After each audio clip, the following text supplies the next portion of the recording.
சரி, okay, right. So first current affairs பார்த்துருவோம். Tamil and English ரெண்டுமே தான் இருக்கு, சரிங்களா? ஸோ பைலிங்குவல்ல நீங்க பார்த்துக்கலாம். எல்லாருக்கும் ஸ்கிரீன் விசிபிளா இருக்கா? ஸ்கிரீன் விசிபிளா இருந்தா மட்டும் சொல்லுங்க.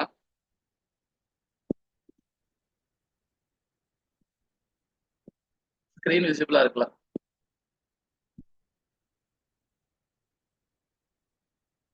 சரி, சரி, ஓகே. இப்போ ஃபர்ஸ்ட் கரண்ட் அஃபேர்ஸ் பார்த்தீங்க அப்படின்னா, so recruitment training centre RTC of the central industrial security force, சரிங்களா? சிஐஎஸ்எஃப்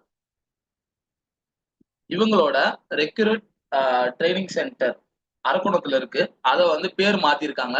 ராஜா ஆதித்ய சோழன் அவரோட பேருக்கு வந்து மாத்திருக்காங்க. So Takkolam, battle of Takkolam கேள்விப்பட்டிருப்பீங்க. தக்கோலம் எங்க இருக்குன்னா வேலூர், அதாவது ராணிப்பட்டி, இப்போ தற்போதைய ராணிப்பட் டிஸ்ட்ரிக்ட்ல இருக்கு. பேட்டில் ஆஃப் தக்கோலத்துக்கு பேர் போன்றவர் யார் அப்படின்னா இந்த ராஜா ஆதித்ய சோழன். பராந்தக சோழன் எல்லாரும் கேள்விப்பட்டிருப்போம் இல்லையா? சோ பராந்தக சோழனோட பையன் தான் ராஜா ஆதித்ய சோழன். பராந்தக சோழனுக்கும் ஒரு சேர நாட்டு இளவரசிக்கும் பிறந்த மகன் தான் ராஜா ஆதித்ய சோழன், சரிங்களா? பேட்டில் ஆஃப் தக்கோலம் அவரோட பேட்டில், அவர் வந்து வெற்றி வாகை சூட்டின ஒரு பேட்டில் தான் பேட்டில் ஆஃப் தக்கோலம். தக்கோலத்துல நடந்துச்சு. அதனால என்ன பண்ணிருக்காங்க, சென்ட்ரல் இண்டஸ்ட்ரியல் செக்யூரிட்டி ஃபோர்ஸ், மத்திய தொழில் பாதுகாப்பு படை, சரிங்களா? சிஐஎஸ்எஃப்.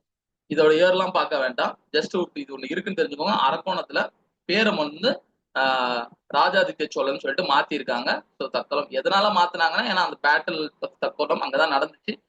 அவரோட ஊர்னால அந்த பேட்டில் அங்க நடந்ததுனால இப்ப பேர் மாத்திருக்காங்கன்றது தெரிஞ்சுப்போம். பராந்தகன் சோழன் எல்லாருக்கும் தெரியும், அவரோட பையன் தான் ராஜாதித்ய சோழன். சேர இளவரசிக்கும் பராந்தக சோழருக்கும் பிறந்தவர் தான் ராஜாதித்யன், சரிங்களா? இப்ப எக்ஸாம் மைண்ட் இது என்ன கேட்கலாம் அப்படின்னா, எந்த இதை வந்து பேர் மாத்தினாங்கன்னு கேட்கலாம், யாரோட பேர் மாத்தினாங்கன்னு கேட்கலாம், சரிங்களா? மேபி அவங்க அப்பாவோட பேரும் தெரிஞ்சு வச்சுக்கோங்க. பராந்தக சோழனோட பையன் தான் ராஜாதித்ய சோழன். ஃபர்ஸ்ட் ஒன் முடிச்சாச்சு. நெக்ஸ்ட் வந்து தமிழ்நாடு கவர்மெண்ட் என்ன பண்ணிருக்காங்க, நம்மளோட பாலகிருஷ்ணன் தெரியும் எல்லாருக்கும், ஸோ ரிட்டையர்ட் ஐஏஎஸ் ஆஃபீஸர், அவரை வந்து director of international institute of Tamil studies, சர்வதேச தமிழாய்வு நிறுவனத்தின் இயக்குநராக வந்து நியமிச்சிருக்காங்க, தெரிஞ்சுப்போம். அப்ப exam point of question, international institute of Tamil studies யாருன்னு கேட்கலாம். ஸோ பாலகிருஷ்ணன். இந்த பிடிஎஃப் நான் அனுப்பிச்சு விட்டுருவேன், பிடிஎஃப் வச்சு படிச்சுக்கலாம், சரிங்களா? இல்ல நான் நோட்ஸ் மாதிரி எழுதிக்கிறேன் அப்படின்னா நீங்க ஷார்ட் நோட்ஸ் எழுதிக்கிறதால எழுதிக்கோங்க. சென்ட்ரல் இண்டஸ்ட்ரியல் செக்யூரிட்டி ஃபோர்ஸ் பேர் மாத்திருக்காங்க, ராஜாதித்ய சோழன், தக்கோலம். அடுத்தது பாலகிருஷ்ணனை வந்து international institute of Tamil studies வந்து டைரக்டர் ஆக்கியிருக்காங்கன்றத பார்த்துக்கோங்க. அடுத்தது தமிழ்நாடு சீஃப் மினிஸ்டர் என்ன இனாகிரேட் பண்ணிருக்காங்கன்னா கலங்கரை. கலங்கரை இது கேட்பாங்க. இப்போ கலங்கரை எது ரிலேட்டடானது அப்படின்னா வந்து இந்த addiction, de addiction and rehabilitation centre, சரிங்களா? ஸோ அதாவது போதை ஒழிப்பு மற்றும் மறுவாழ்வு மையம். இது கன்ஃபார்மா ஒரு கொஸ்டினா வரதுக்கு வாய்ப்பு இருக்கு. கலங்கரைனா என்ன? எஜுகேஷன் ரிலேட்டடாவா, இல்லைன்னா கிராஃப்ட்ஸ் ரிலேட்டடாவா, சரிங்களா? இல்லைன்னா வந்து இந்த மாதிரி போதை ஒழிப்பு மற்றும் மறுவாழ்வு மையத்தோட ஒரு இது இனிஷியேட்டிவா இவங்க ஆரம்பிச்சிருக்காங்க. ஸோ கலங்கரை இம்பார்ட்டன்ட், சரிங்களா? ஸோ கலங்கரை எப்படி வந்து மற்ற இதுக்கெல்லாம் வந்து போட்ஸ்க்கெல்லாம் வந்து வழிகாட்டுதோ அந்த மாதிரி இந்த இதை வந்து நம்ம ஒழிக்கிறதுக்காக கலைஞர் ஸ்டாலினால ஆரம்பிக்கப்பட்ட ஒரு ஸ்கீம் தான் கலங்கரை. அடுத்தது தெலுங்கானா கவர்மெண்ட், பஞ்சாப் கவர்மெண்ட் சேர்த்து பார்க்க போறோம். ஸோ ரெண்டு பேரும் என்ன பண்ணியிருக்காங்க அப்படின்னா, தெலுங்கானா கவர்மெண்ட் தெலுங்கு வந்து கம்பல்சரி லாங்குவேஜ் அவங்க ஊர்ல ஆக்கியிருக்காங்க. எங்க அப்படின்னா சிபிஎஸ்சி எந்த போர்டா இருந்தாலும் சரி, சரிங்களா? நாட் ஓன்லி ஸ்டேட் போர்ட், எல்லா போர்ட்லயும் வந்து கம்பல்சரி ஆக்கியிருக்காங்க. சேம் பஞ்சாப் கவர்மெண்ட்டும் ஆக்கியிருக்காங்க. 20 வருஷத்துக்கு முன்னாடியே கலைஞர் ஆக்கிட்டாங்க. 20 வருஷத்துக்கு முன்னாடி நம்மளோட கலைஞர் தமிழ்நாட்டுல தமிழை வந்து கம்பல்சரி லாங்குவேஜ் அப்படின்னு சொல்லிட்டு ஆக்கினாங்க. இப்போ இருக்கிற தெலுங்கானா கவர்மெண்ட்டும் பஞ்சாப் கவர்மெண்ட்டும் இப்பதான் ஆக்கியிருக்காங்க. சரி, இப்போ வந்து இந்த 3 language policy, 2 language policy problem போயிட்டு இருக்கு இல்லையா? ஸோ ஸோ அதை பத்தி உங்களோட பாயிண்ட் ஆஃப் வியூ என்ன?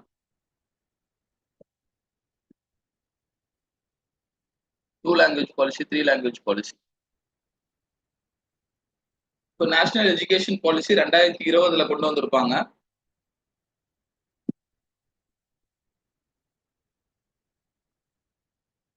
இப்போ ப்ரெசண்டா அது ரிலேட்டடா தான் போயிட்டு இருக்கு. ஸோ அப்போ நம்ம எக்ஸாம் பாயிண்ட் ஆஃப் வியூல அது ரிலேட்டடான கொஸ்டின்ஸ் வரதுக்கான வாய்ப்பு அதிகம், சரிங்களா? So national education policy central government போட்டது, அதை டீட்டெயில்டா படிச்சுக்கோங்க. அந்த நேஷனல் எஜுகேஷன் பாலிசி நிறைய விஷயம் சொல்லியிருக்கும். அதுல ஒண்ணுதான் மும்மொழி கொள்கைன்னு சொல்லுது. சரிங்களா? அப்ப மும்மொழி கொள்கைன்றது வந்து நேஷனல் எஜுகேஷன் பாலிசில ஒரு விஷயம், அவ்வளவுதான். 3 லாங்குவேஜ் வேணுமா? சரி, ஓகே. சரி, ஒவ்வொருத்தவங்க ஒவ்வொரு பாயிண்ட் ஆஃப் வியூ. நம்ம பாலிடிக்ஸ் குள்ள போக வேண்டாம். எக்ஸாம் பாயிண்ட் ஆஃப் வியூ நீங்க தெரிஞ்சுக்க வேண்டியது வந்து நேஷனல் என்னென்ன படிக்கணும்னு சொல்லிடுறேன். நேஷனல் எஜுகேஷன் பாலிசி படிக்கணும். சரியா? நம்ம தனியா வந்து ஒரு கிளாஸ்ல நேஷனல் எஜுகேஷன் பாலிசி பத்தி பார்ப்போம். இப்போ நம்ம கரண்ட் அஃபேர்ஸ்ல எல்லாமே நம்ம ஒன்லைனர் இது ரிலேட்டடா பார்த்துட்டு இருக்கோம் இல்லையா? ஸோ இம்பார்ட்டன்டான சில விஷயங்கள் எல்லாமே வந்து நம்ம வந்து கொஞ்சம் எலாபரேட்டா பார்க்க போறோம். ஃபியூச்சர் கிளாஸஸ்ல அது இருக்கும். ஸோ நேஷனல் எஜுகேஷன் பாலிசி தனியாகவும், அப்புறம் அந்த ஒன் நேஷன் ஒன் எலெக்ஷன், சரிங்களா, இதை பத்தி தனியாகவும் ஒரு 20 நிமிஷம் இதுக்கே ஸ்பெண்ட் பண்ணி நம்ம நடத்துற மாதிரி இருக்கும். அது ஃபியூச்சர்ல நடத்துவோம். சரியா? அப்போ வந்து அப்போ நம்ம அதை பத்தி பார்த்துப்போம். நேஷனல் எஜுகேஷன் பாலிசி ரொம்பவே இம்பார்ட்டன்ட் எக்ஸாம் பாயிண்ட் ஆஃப் வியூல. அதை வந்து தமிழ்நாடு கவர்மெண்ட் ஏத்துக்கலன்றது நம்மளுக்கு தெரிஞ்சது. கஸ்தூரி ரங்கன் கமிட்டி அதெல்லாம் கேட்பாங்க. நேஷனல் எஜுகேஷன் பாலிசி வந்து சென்ட்ரல் கவர்மெண்ட்ல போட்டுட்டாங்க. அப்போ ஸ்டேட் கவர்மெண்ட் வந்து அது என்னன்னு தெரிஞ்சுக்கணும் இல்லையா? அப்போ அதுக்காக ஒரு கமிஷன் போட்டாங்க. அந்த கமிஷனோட பேர் தான் கஸ்தூரி ரங்கன் கமிஷன். சரிங்களா? அந்த கமிஷன் என்ன பண்ணுது? விசாரிக்குது எல்லாம் என்னென்ன பண்றாங்க, நேஷனல் எஜுகேஷன் பாலிசில என்னென்ன விஷயங்கள்லாம் சொல்லியிருக்காங்க அப்படின்றத விசாரிச்சு கவர்மெண்ட் கிட்ட ஒரு ரிப்போர்ட் வந்து சப்மிட் பண்றாங்க. சரி, அதை வந்து நெக்ஸ்ட் கிளாஸஸ்ல பாத்துக்கலாம். இதை மட்டும் தெரிஞ்சு வச்சுக்கோங்க. Telangana government, Punjab government. First ever conference for women peacekeepers theme women in peacekeeping global south perspective. பெண்கள் அமைதி காக்கும் பெண்களுக்கான முதல் மாநாடு பெண்கள் அமைதி காத்தல் உலகளாவிய தெற்கு பார்வை என்ற தலைப்பில் புதுதில்லியில் நடைபெற்றது. எக்ஸாம் நீங்க தெரிஞ்சுக்கிறது நியூ டெல்லியில நடந்துச்சுன்னு மட்டும் தெரிஞ்சுக்கோங்க. ஸோ ஃபர்ஸ்ட் ஒரு கான்ஃபரன்ஸ் நடந்திருக்கு முதல்ல விமன் பீஸ் கீப்பர்ஸ். அதோட தீம் பாத்தீங்கன்னா women in piece keeping A global south perspective. சரிங்களா? ஸோ விமன் பீஸ் கீப்பர்ஸ், சரிங்களா, இவங்களோட ஒரு கான்ஃபரன்ஸ் நடந்திருக்கு, டெல்லியில நடந்திருக்கு அப்படின்றது தெரிஞ்சுக்கணும். அடுத்தது, இந்தியா வந்து முதல்ல first ever regional dialogue on social justice. So சமூக நீதிக்காக வந்து வேர்ல்ட் லெவல்ல வந்து இந்தியா வந்து ஒரு கான்ஃபரன்ஸ் நடத்தியிருக்காங்க. ஸோ சோசியல் ஜஸ்டிஸ்க்காக. அது எங்க அப்படின்னா நியூ டெல்லியில. சரிங்களா? இதுவும் கொஸ்டினா கேட்கலாம். ஏன்னா சோசியல் ஜஸ்டிஸ் நம்மளோட சிலபஸ்லேயே இருக்கு. ஸோ சோசியல் ஜஸ்டிஸ்க்காக இந்தியா வந்து முதல்ல ஒரு கான்ஃபரன்ஸ் நடத்துறாங்க. அது எங்க அப்படின்னா நியூ டெல்லியில. அதான் விமன் பீஸ் கீப்பரும் நியூ டெல்லியில நடக்குது. எங்க நடக்குதுன்னா எக்ஸாம் பாயிண்ட் ஆஃப்ல உங்களுக்கு கொஸ்டின் வரும். ஸோ விமன் பீஸ் கீப்பர் எங்க நடந்துச்சு? இந்தியால, நியூ டெல்லியில. அடுத்தது சோசியல் ஜஸ்டிஸ் சமூக நீதிக்கான ஒரு மாநாடு, அது எங்க நடந்துச்சு? நியூ டெல்லியில நடந்திருக்கு. இது ரெண்டுமே இம்பார்ட்டன்ட். நெக்ஸ்ட் வந்து இந்தியாவோட பங்கஜ் அத்வானி, சரிங்களா, இப்போ ஸ்னூக்கர் இதுல வந்து வின் பண்ணியிருக்காரு. எக்ஸாம் பாயிண்ட் ஆஃப் வியூ இது அவ்வளோ இம்பார்ட்டண்டா அப்படின்னா எப்படி கேட்கலாம் அப்படின்னா, உங்களுக்கு வந்து இப்போ ரீசெண்டா நடந்த குரூப் 2ல எப்படி கேட்டாங்க? அந்த ஸ்போர்ட்ஸ் அத்லட் யாரோ அவங்க பேரு, அவங்க என்ன ஸ்போர்ட்ஸ்னு தெரிஞ்சுக்கிட்டா போதுமானது. ஓகேவா? ஸ்போர்ட்ஸ் ரிலேட்டடா பார்க்கும்போது முடிஞ்ச அளவுக்கு ஒலிம்பிக்கோ இல்ல வேர்ல்ட் கப்போ இந்த மாதிரி விஷயங்கள், ஏஷியா கப்போ இது மாதிரிலாம் வரும்போது யார் ஜெயிச்சாங்க என்ன இது அப்படி ஃபுல்லா பார்த்துப்போம். சரியா? பட் ஆனா நிறைய ஸ்போர்ட்ஸ் இருக்கு. முடிஞ்ச அளவுக்கு உங்க இந்த ஸ்போர்ட்ஸ்ன்னு தெரிஞ்சுக்கோங்க. இப்போ பங்கஜ் அத்வானி ஒரு ஸ்னூக்கர். அப்போ யார் யாரெல்லாம் கேரம் ஆடுவா, யார் யாரெல்லாம் செஸ் ஆடுவா, அப்போ எல்லாமே நம்ம ஃபாலோ பண்ணா ஓரளவுக்கு ஐடியா கிடைக்கும். சரியா? அவங்க என்ன ஜெயிச்சிருக்காங்க, அவங்க சில்வர் ஜெயிச்சிருக்காங்களா அப்படின்றது வந்து செகண்டரியா வச்சுக்கோங்க. பிரைமரியா நீங்க பார்க்க வேண்டியது யார் என்ன ஸ்போர்ட்ஸ் விளையாடுறாங்க. ஏன்னா ரீசெண்ட் எக்ஸாம்ல பிரக்யானந்த் அவங்க தங்கச்சி பேர்லாம் வைஷாலி அவங்க வச்சு என்ன ஸ்போர்ட்ஸ்னு சொல்லிட்டு ஒரு 4 பேர் வச்சு கேட்டிருந்தாங்க. அதுவும் வந்து கரெக்ட்ல கேட்டிருந்தாங்க. சரியா? ஸோ அதனால அந்த மாதிரி நம்ம தெரிஞ்சுக்கணும். ஸோ பங்கஜ் அத்வானி வந்து ஒரு ஸ்னூக்கர் பிளேயர்னு மட்டும் தெரிஞ்சுக்கோங்க. ஸோ அவர் வந்து வின் பண்ணியிருக்காரு 2025 ஏஷியன் ஸ்னூக்கர் சாம்பியன்ஷிப். எங்க நடந்துச்சு அப்படின்னா டோஹால நடந்திருக்கு. அதே மாதிரி வேர்ல்டு புரோட்டீன் டே. சரிங்களா? நமது உணவுல பாத்தீங்கன்னா புரதம் வந்து ரொம்பவே முக்கியம். ஸோ அதுக்காக வந்து உலக லெவல்ல வந்து இந்த புரத நாளை வந்து நம்ம அனுசரிக்கிறோம். ஸோ பிப்ரவரி 27. சரியா? அது மட்டும் சும்மா தெரிஞ்சு வச்சுக்கோங்க. நெக்ஸ்ட் பிப்ரவரி 28 என்ன நாள்? பிப்ரவரி 28 என்ன நாள்? பிப்ரவரி 28 national science day. National science day எதனால அது நேஷனல் சயின்ஸ் டே? எதனால நேஷனல் சயின்ஸ் டே?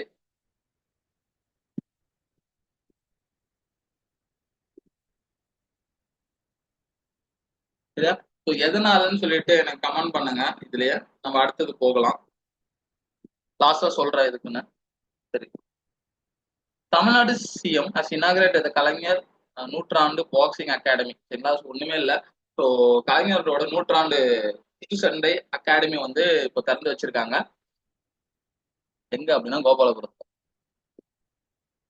இது கேட்கலாம் இம்பார்ட்டன்ட். இது scattered light appearance. CV. Raman வந்து அப்போதான் வந்து அவர் அந்த பிப்ரவரி 28ஆம் தேதி தான் அவர் கண்டுபிடிக்கிறாரு. ஸோ அந்த நாள தான் நம்ம வந்து சயின்ஸ் டேவா வந்து செலிப்ரேட் பண்றோம். ஸோ ஸ்கேட்டரிங் லைட் அவர் தான் இது பண்ணதுனால அந்த பிப்ரவரி 28 தான் நம்ம அவரோட பிறந்த நாள் இல்ல, அவர் அன்னைக்கு தான் கண்டுபிடிச்சாரு. அந்த நாள தான் வந்து நம்ம சயின்ஸ் டேவா வந்து செலிப்ரேட் பண்ணிக்கிட்டு இருக்கோன்றதை தெரிஞ்சுக்கோங்க. ஸோ குத்துச்சண்டை அகாடமி கலைஞரோட இதுல நூற்றாண்டுக்காக இது பண்ணிருக்காங்க கோபாலபுரத்துல. அடுத்தது சிஏஜி, காம்ப்ட்ரோலர் ஆடிட்டர் ஜெனரல். ஆர்டிகல் 148 இருந்து 151 வரைக்கும் சிஏஜியை பத்தி சொல்லுது. சரி, 148 ஆர்டிகல் என்ன, 149 என்ன, 50 என்ன, 51 என்னன்னு சொல்லிட்டு நம்ம பாலிட்டி கிளாஸ்லயே நீங்க பார்த்துருப்பீங்க. இப்போ அந்த நாலுத்தையும் பார்த்து வச்சுக்கோங்க. 148 என்ன, 49 என்ன, 50 என்ன, 51. இப்போ சிஏஜி யார் அப்படின்னா இந்தியாவில இருக்கிற எல்லாத்தையும் ஆடிட் பண்றது. அப்போ இந்தியாவில இருக்குன்னு எடுத்துக்கிட்டோம்னா யூனியன் லெவலும் சரி ஸ்டேட் லெவலும் அவர் தான் ஆடிட் பண்ணுவார் இல்லையா. இப்போ இந்த காம்ப்ட்ரோலர் என்ன இது வந்து இந்தியாவில இருக்கவங்களுக்கு இல்லை. சரிங்களா, இந்தியாவில இருக்கவங்க இந்த வேலையை பார்க்க மாட்டாங்க. வெறும் ஆடிட்டர் ஜெனரல் தான் சொல்லுவோம். பட் ஆனா நம்ம வந்து அந்த சிஏஜியை வந்து நம்ம எடுத்துக்கிட்டதுனால சிஏஜின்னு சொல்றோம்.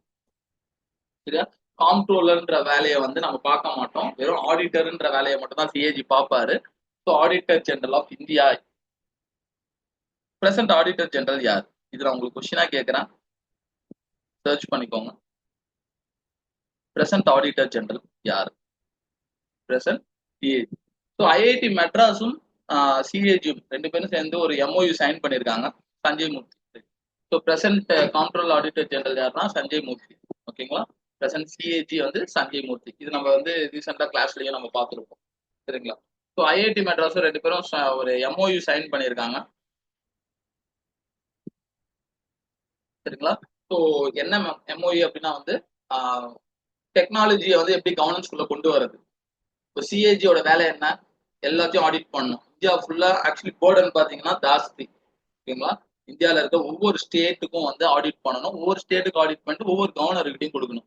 சரியா, அதே மாதிரி பிரசிடென்ட் நம்ம இந்தியா ஃபுல்லா இருக்கிற கணக்கையும் காட்டணும். சரிங்களா, அப்போ வந்து கொஞ்சம் பேர்டன் ஜாஸ்தியா இருக்கும் பட்சத்தில் ஐஐடி மெட்ராஸ் ரெண்டு பேரும் சேர்ந்து என்ன பண்றாங்க அப்படின்னா வந்து எப்படி வந்து அந்த டெக்னாலஜியை ரொம்ப ஈஸியாகவும் டேட்டா அனாலிட்டிக் மூலியமாவும் எப்படி கவர்னன்ஸை வந்து ரொம்ப ஈஸியா நம்ம கொண்டு போக முடியுன்றதுக்காக ஒரு எம்ஐ போட்டிருக்காங்க. எக்ஸாம் பாயிண்ட் ஆஃப் என்ன கேட்கலாம்னா சிஏஜி அப்புறம் எந்த ஐஐடி சேர்ந்து இந்த எம்ஓயூஸ் சைன் பண்ணாங்க. சரிங்களா, இது கேட்கலாம். இல்ல ஐஐடி மெட்ராஸும் யாரோட சேர்த்து வந்து யாரோட வேலையை வந்து இது பண்ணிக்கலாம் அப்படின்னு சொல்லிட்டு கம்மி பண்றதுக்காக ஒரு ஆரம்பிச்சாங்கன்னு சொல்லிட்டு கூட கேட்கலாம். சரியா, சிஏஜின்னு தெரிஞ்சு கம்மி பண்றது இல்ல, ரொம்ப ஈஸியா ஆக்குறது. அப்புறம் ரெனவுண்ட் ஒடிசி டான்சர் மயாதர் ரவுட். பேர் மட்டும் ஞாபகம் வச்சுக்கோங்க, மயாதர் ரவுட். இவங்க வந்து ஃபாதர் ஆஃப் ஒடிசி டான்ஸ் தான். ரீசெண்டா இறந்துட்டாங்க. ஸோ அதனால எக்ஸாம் பாயிண்ட் கேட்கறதுக்கு வாய்ப்பு இருக்கு. ஓகேவா, மாயாதர் ரவுட் அப்படின்றவர் வந்து father of Odissi dance. Next வந்து டான்ஸ் ஃபெஸ்டிவல் எங்கன்னு மட்டும் தெரிஞ்சுக்கோங்க. காஜுராஹோ டான்ஸ் ஃபெஸ்டிவல் மத்திய பிரதேஷ். காஜுராஹோ டான்ஸ் ஃபெஸ்டிவல் மத்திய பிரதேஷ்ல நடக்குது.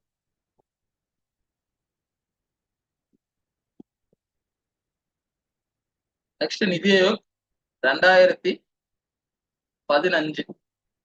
2015 இருந்து நம்மளுக்கு நிதி ஆயோக் நடைமுறையில இருந்திருக்கு. அதுக்கு முன்னாடி வந்து நம்மளுக்கு பிளானிங் கமிஷன் இருந்திருக்கும்.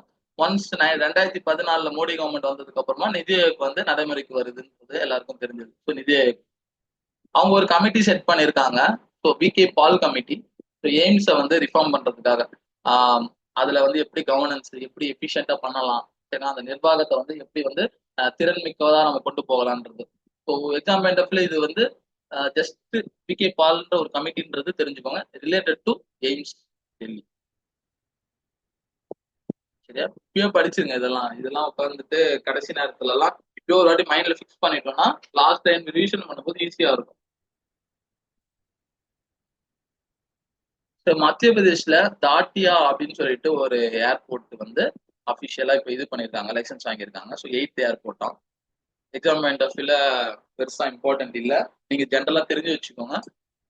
மேபி இப்போ நம்மளுக்கு வந்து இது நான் ஏன் எடுத்தேன் அப்படின்னா, இப்போ பரந்தூர்ல நம்மளுக்கு வந்து ஒரு கிரியேட் ஆயிடுச்சு இல்லையா, ப்ராப்ளம் கிரியேட் ஆச்சு.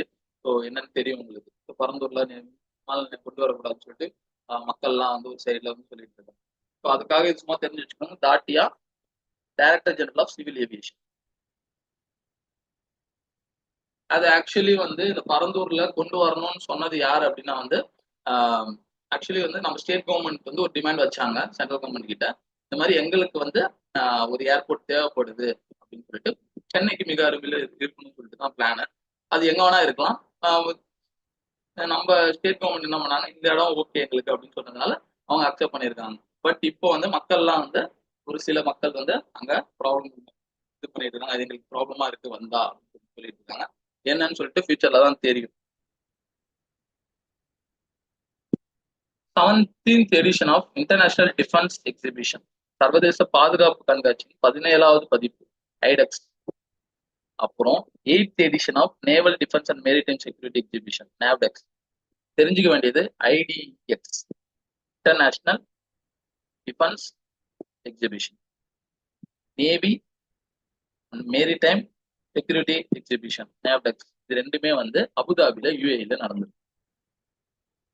இதான் கேட்பாங்க ஐடெக்ஸ் நேவ்டெக்ஸ். இப்பெல்லாம் வந்து அவங்க ஃபுல்லாலாம் கேட்கறது இல்லை. இப்போ ரீசெண்டா எக்ஸாம்ஸ்லாம் பாத்தீங்கன்னா international defence exhibition, naval defence maritime security exhibition எல்லாம் கேட்கறது இல்லை. அவன் கேட்கறது இப்படிதான் கேட்கறான், ஐடெக்ஸ் நேவ்டெக்ஸ் அப்படிதான் கேட்கறான். எங்க நடந்துச்சுன்னு கேட்கலாம். இதான் அபுதாபி யுஏஇல நடந்திருக்கு. எத்தனாவது எடிஷன் கூட பார்த்து வச்சுக்கோங்க. ஸோ இப்போ வரக்கூடிய குரூப் ஒன் உங்களோட டார்கெட்டா இருக்குன்ற பட்சத்தில் நல்லா டீட்டெயில்டாவே கரண்ட் அஃபேர்ஸை படிங்க, டெய்லியும் படிங்க. டெய்லியும் படிச்சாவே இது பண்ணிக்கலாம். சரியா? சரி. ஸோ இதை தாண்டி போலீஸ் கமிஷன் போட்டிருக்காங்க. ஸோ இந்தியாவிலே முதல்ல வந்து காவல்துறைக்கு ஒரு ஆணையம் போட்டது யார் அப்படின்னா வந்து கலைஞர் தான் முதல்ல போட்டார். சரிங்களா? ஃபர்ஸ்ட் போலீஸ் கமிஷன் போடப்பட்டுச்சு. இப்போ ரீசெண்டா 2025ல தமிழ்நாடு கவர்மெண்ட் ஒரு போலீஸ் கமிஷன் போட்டாங்க. அவங்களோட ரெக்கமெண்டேஷன் எல்லாம் படிச்சீங்களா? ஸோ அவங்களோட ரெக்கமெண்டேஷன் பார்த்துக்கோங்க. ஸோ செல்வம்ன்றவர் தான் அந்த கமிஷனோட ஹெட்டா இருக்காரு. சரியா? இப்போ ரீசெண்டா 2025ல ஸ்டாலின் அவங்களால போடப்பட்ட ஒரு கமிஷன், செல்வம் தலைமையில ஒரு கமிஷன், அந்த போலீஸ் கமிஷன் 2025 ரெக்கமெண்டேஷன் நிறைய விஷயங்கள் சொல்லியிருக்காங்க. அதுல ரொம்ப இம்பார்ட்டன் என்ன சொல்லியிருக்காங்க அப்படின்னா வந்து நம்ம எக்ஸாம் பாயிண்ட்ல தெரிஞ்சுக்க வேண்டியது எல்லா கவர்மெண்ட் அண்ட் கவர்மெண்ட் எய்டட் ஸ்கூல்லையும் கேமராஸை பொருத்தணும். பிசிக்கு சம்பளத்தை உயர்த்தணும். சும்மா எழுதிக்கோங்க, நிறைய ரெக்கமெண்டேஷன் இருக்கும். எல்லாமே படிக்கணும்னு அவசியம் இல்லை. சிலது மட்டும் மேலோட்டமா நம்ம தெரிஞ்சு வச்சுப்போம். கவர்மெண்ட் அண்ட் கவர்மெண்ட் எய்டட் ஸ்கூல்ல நிறைய பிரச்சனைகள் நடந்துகிட்டு இருக்கு இல்லையா? இப்போ மாணவர்களுக்குள்ள சண்டை போடுறது, இல்ல மாணவர்கள் வந்து டீச்சர்ஸ் இது பண்றது, இந்த மாதிரி நிறைய விஷயங்கள்லாம் நடந்துட்டு இருக்குது. நிறைய விஷயங்கள் வந்து போலீஸ் கம்ப்ளைண்ட் வரையும் போயிருக்கு. ஸோ அப்போ வந்து கவர்மெண்ட் அண்ட் கவர்மெண்ட் எய்டட் ஸ்கூல்ல கேமராஸை பொருத்தணும். அடுத்தது அந்த government school and government aided ஸ்கூல்ல ஏதாவது ஒரு டீச்சர் வந்து கேஸ்ட் ரிலேட்டடான டிஸ்கிரிமினேஷன் பண்ணாங்கன்னா அவங்க மேல சிவியர் ஆக்ஷன் இருக்கணும் அப்படின்ற மாதிரி சொல்லியிருப்பாங்க. அது ஒண்ணு. கேஸ்ட் ரிலேட்டடான டிஸ்கிரிமினேஷன் பண்ணாங்கன்னா அவங்க மேல சிவியர் ஆக்ஷன் எடுக்கணும். பிசிக்கு வந்து சம்பளத்தை வந்து ஹைக் பண்ணியிருக்காங்க. சரிங்களா? பிசிக்கு சம்பளத்தை ஹைக் பண்ணணும். இந்த ரெக்கமெண்டேஷன் சொல்றது இதெல்லாம். சரிங்களா? பிசிக்கு ஹைக் பண்ணணும்னு சொல்லிட்டு இதெல்லாம் மீதி எல்லாம் வரக்கூடிய கிளாஸ்ல இது ரிலேட்டடா பார்க்கும்போது டீட்டெயில்டா பார்த்துப்போம். போலீஸ் கமிஷன் செல்வம் தலைமையில அப்படின்ட்டு தெரிஞ்சுக்கோங்க. ஃபர்ஸ்ட் கமிஷன் அதோட சேர்மன் யார்? செகண்ட் கமிஷனும் செகண்ட் போலீஸ் கமிஷனும் கலைஞர் தான் 2வது வாட்டி வரும்போது போட்டிருக்கு. சரிங்களா? அப்போ அது ரெண்டும் யார் யார் ஹெட் பண்ணதுன்னு மட்டும் பார்த்து வச்சுக்கோங்க. அடுத்தது கிளீனஸ்ட் சிட்டி. இதெல்லாம் நான் உங்களுக்கு எக்ஸ்ட்ரா கண்டென்ட்டா தான் கொடுக்குறேன். சரிங்களா? நீங்க நோட்ஸ் எடுத்துக்கோங்க. அதெல்லாம் நான் இதுல இந்த பிடிஎஃப்ல வராது. அது போலீஸ் கமிஷன் செல்வம் 2025. சரியா? பிசிக்கு சம்பளத்துல உயர்வு, கவர்மெண்ட் அண்ட் கவர்மெண்ட் எய்டட் ஸ்கூல்ல கேமராஸ் வந்து பொருத்தணும். டீச்சர்ஸ்க்கு வந்து கொஞ்சம் அது கேஸ்ட் ரிலேட்டடா டிஸ்கிரிமினேஷன் பண்ணாங்கன்னா அவங்களுக்கு பனிஷ்மெண்ட் இருக்கு. சரியா? இது நான் சொன்னது 3 ரெக்கமெண்டேஷன் தான். இது தாண்டி நிறைய ரெக்கமெண்டேஷன் கொடுத்துருக்காங்க. போலீஸ்க்கும் நிறைய இருக்கு. ஸோ அதாவது கஸ்டோடியல்ல ஏதாவது டெத் ஆச்சுன்னா போலீஸ் மேல சிவியர் ஆக்ஷன் எடுக்கப்படும். அப்புறம் வந்து யாராவது ஃபால்ஸ் அக்யூசேஷன் வைக்கிறாங்கன்னா அவங்க மேலேயும் சிவியர் ஆக்ஷன் எடுக்கப்படும். இந்த மாதிரி நிறைய விஷயங்கள் சொல்லியிருக்காங்க. எக்ஸாம் பாயிண்ட் நம்ம அவ்வளோ டீட்டெயிலா போக தேவையில்ல. நீங்க போலீஸ் கமிஷன் 2025 செல்வம் தலைமையில மட்டும் தெரிஞ்சுக்கோங்க. அப்புறம் கிளீனஸ்ட் சிட்டி. ஸோ இண்டோர் கிட்டத்தட்ட 7வது வரையா வருது. இதை தாண்டி வேற ஏதாவது கேட்பாங்கன்னா வேண்டாம், வேற எதுவும் படிக்க வேண்டாம். நிறைய இருக்கும் சரிங்களா. அந்த 10 மில்லியன் சிட்டி நிறைய சிட்டிஸ் பிரிச்சிருப்பாங்க. ஒரு 5 வகையா பிரிச்சுதான் அவங்க வந்து அந்த ரேங்கிங் விட்டுருப்பாங்க. இவ்வளவு டீட்டெயில்டா நம்ம படிக்கணும்னா அவ்வளவு டீட்டெயில்டா இது நம்ம படிக்க தேவையில்ல. எக்ஸாம் பாயிண்ட் ஆஃப் வியூல குரூப் 2 குரூப் 1 பாயிண்ட் ஆஃப் வியூல சொல்லியிருக்கேன். ஸோ இண்டோர் மட்டும் தெரிஞ்சுக்கோங்க. மில்லியன் பிளஸ் சிட்டிஸ்ல அவங்க ஃபர்ஸ்ட் அவங்க இண்டோர் தான் வருது. கிட்டத்தட்ட 7வது முறையா வந்து அவங்க தொடர்ந்து வெற்றி பெறுறாங்க. இது ஒன்று இம்பார்ட்டன்ட். 2 எக்ஸ்ட்ரா பார்த்துருக்கோம். ஒன்று போலீஸ் கமிஷன், ஒன்று கிளீனர் சிட்டில இண்டோர் வந்து செக்யூர் பண்ணியிருக்குன்னு பார்த்தோம். 3வது வந்து இன்டர்நெட் ஷட் டவுன்.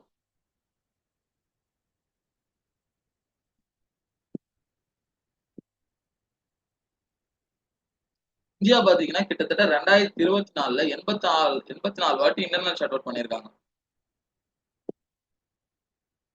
எங்க எங்க இருக்கும் இதெல்லாம் மோஸ்ட்லி எங்க நடக்கும் இந்த விஷயம்லாம்? ஜம்மு காஷ்மீர்ல பிரச்சனை போச்சு, அங்க பண்ணாங்க ரீசெண்டா. ஹரியானால பண்ணாங்க, ப்ராப்ளம் போச்சுன்னு சொல்லிட்டு. இன்னொரு இடம் ரொம்ப இம்பார்ட்டன்டான இடம், அதிகமா பிரச்சனை போயிட்டு இருந்த இடம். எந்த இடம்?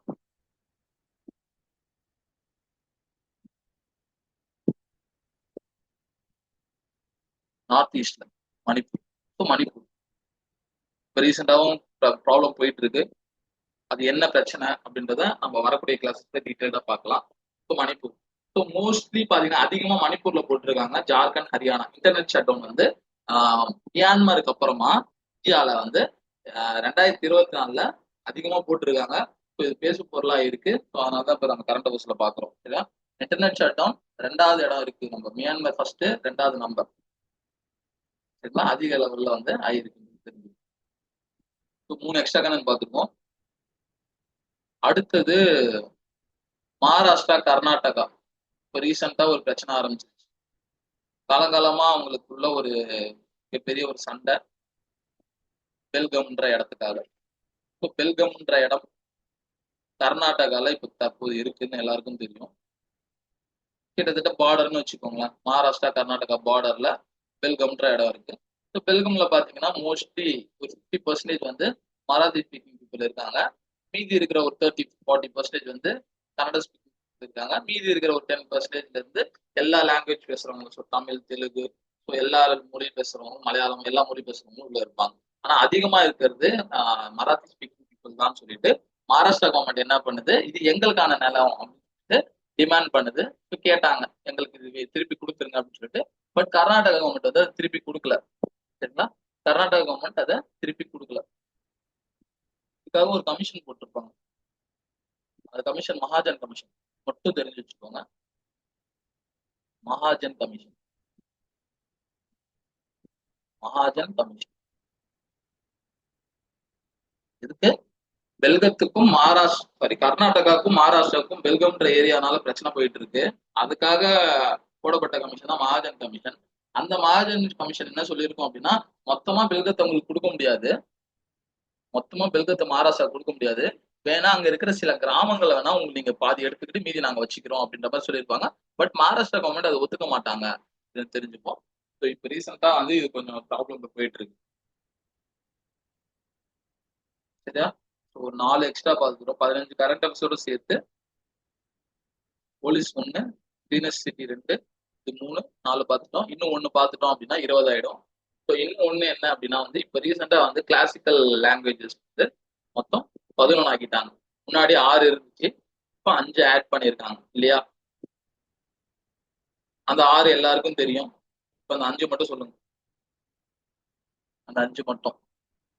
1 இது நார்த் ஈஸ்ட் சைட்ல இருக்கிற பெங்காலி, அசாம். இன்னொன்னு நம்ம பிரக்ரித், பாலின்னு சொல்லிட்டு 2 புத்திஸ்டம் லாங்குவேஜஸ் சொல்லிட்டு நம்ம படிச்சிருப்போம். புத்தர்கள் காலகட்டத்துல பிரக்ரித் மொழி, பாலி மொழி அப்படின்னு சொல்லிட்டு 2 மொழிகள் வந்து அவங்க பயன்படுத்தினாங்கன்னு சொல்லிட்டு நம்ம படிச்சிருப்போம். குப்தர்கள், பிரகிருத் பாலி இது 2 கிளாசிக்கல் லாங்குவேஜ் கொடுத்துருக்காங்க. அண்ட் பெங்காலி, அசாமிஸ் இவங்க 2 பேருக்கும் கொடுத்துருக்காங்க. இது தவிர்த்து இந்த சைடு எடுத்துட்டு வந்தீங்கன்னா மராத்தி கிளாசிக்கல் லாங்குவேஜ் ஸ்டேட்டஸ் 5 பேர் கொடுக்குறாங்க.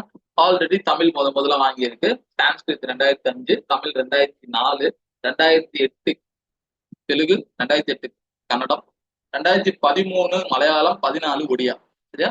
இப்போ ரீசெண்டா 5 கொடுத்துருக்காங்க. மராத்தி, பிரகிருத், பாலி, பெங்காலி, அசாமிஸ். ஓகேவா? ஸோ இப்போ 20 கரண்ட் அவர்ஸ் நம்ம பார்த்துட்டோம் இன்னைக்கு. ஸோ இந்த 20 கரண்ட் அவர்ஸ்ல 15 கரண்ட் அவர்ஸ், 16 கரண்ட் அவர்ஸ் வந்து மார்ச் 1ஆம் தேதி 2ஆம் தேதி நடந்தது. சரியா? இனிமேல் டெய்லி கிளாஸஸ் இருக்கும். டெய்லி கரண்ட் அவர்ஸ் கிளாஸ் இருக்கும். கரண்ட் அவர்ஸ் கிளாஸை தாண்டி அடிஷனல் டேட்டாஸும் நான் சொல்லுவேன். அடிஷனல் டேட்டாஸ்னா எதெல்லாம் எக்ஸாம் பாயிண்ட் ஆஃப் வியூ இம்பார்ட்டண்டா வரக்கூடிய கரண்ட் அஃபேர்ஸ். அப்புறம் வந்து இப்போ ரீசெண்டா என்னென்னலாம் பிரச்சனை போயிட்டு இருக்கோ அதை பத்தியும் பேச போறோம். இப்போ டீலிமிட்டேஷன் கமிஷனை பத்தி போயிட்டு இருக்கு. ஸோ எல்லாருமே பார்த்துருப்பீங்க. சரிங்களா? ஏன் அப்படி டீலிமிட்டேஷன் பத்தி இப்போ பேசுறாங்க, ஏன் சம்மந்தம் இல்லாம இப்போ டீலிமிட்டேஷன் வருது அப்படின்னா 42வது சட்ட திருத்தப்படி 1976ல ஆக்ட் கொண்டு வந்தாங்க. கொண்டு வந்துட்டு 1971 சென்சஸை நம்ம எடுத்துக்கலாம்.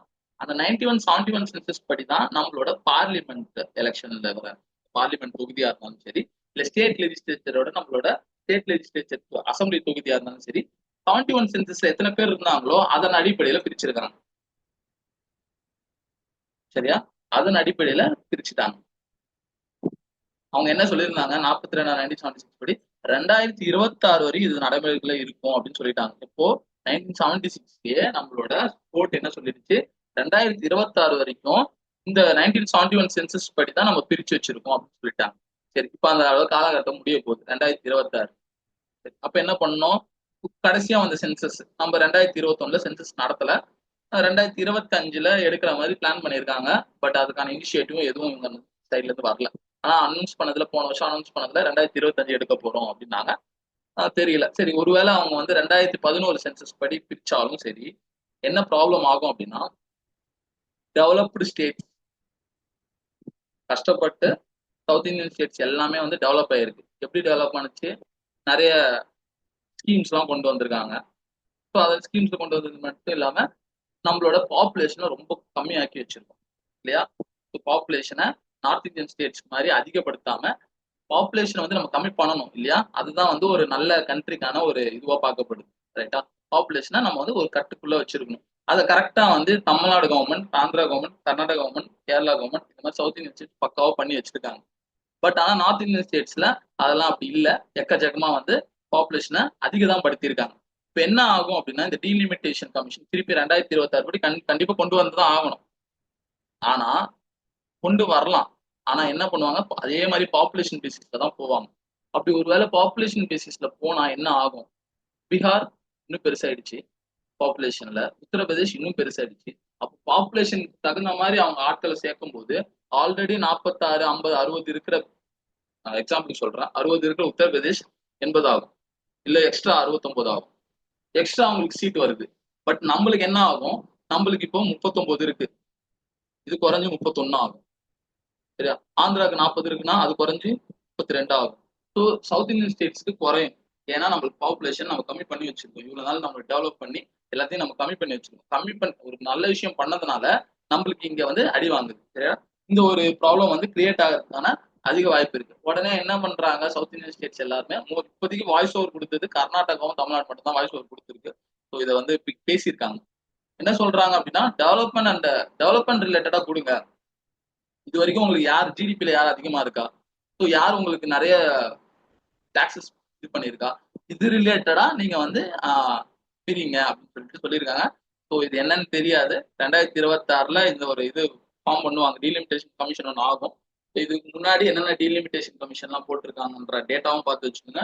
எக்ஸாம் பாயிண்ட் ஆஃப் வியூல இப்போ உங்களுக்கு அதெல்லாம் கொஸ்டினா வரும்.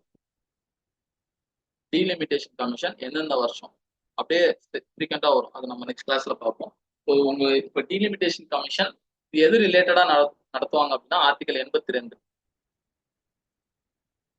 ஆர்டிகல் 82 என்ன சொல்லுது, ஆர்டிகல் 79, ஆர்டிகல் 80, ஆர்டிகல் 81.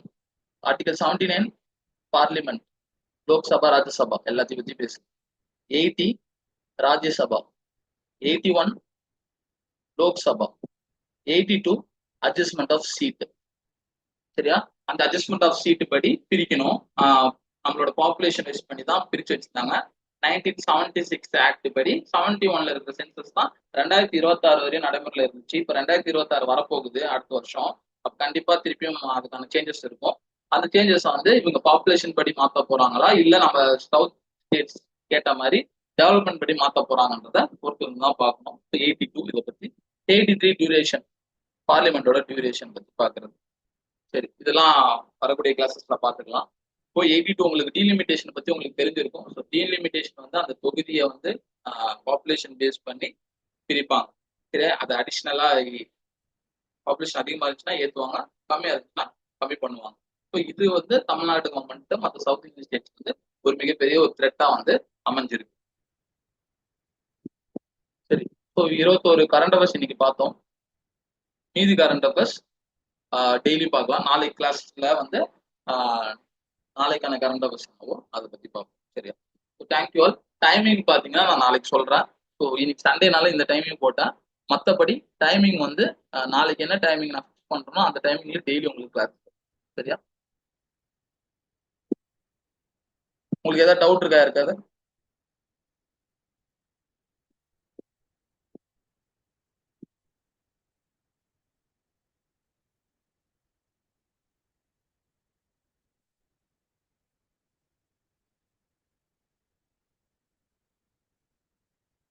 யாருக்காவது ஏதாவது டவுட் இருக்கா?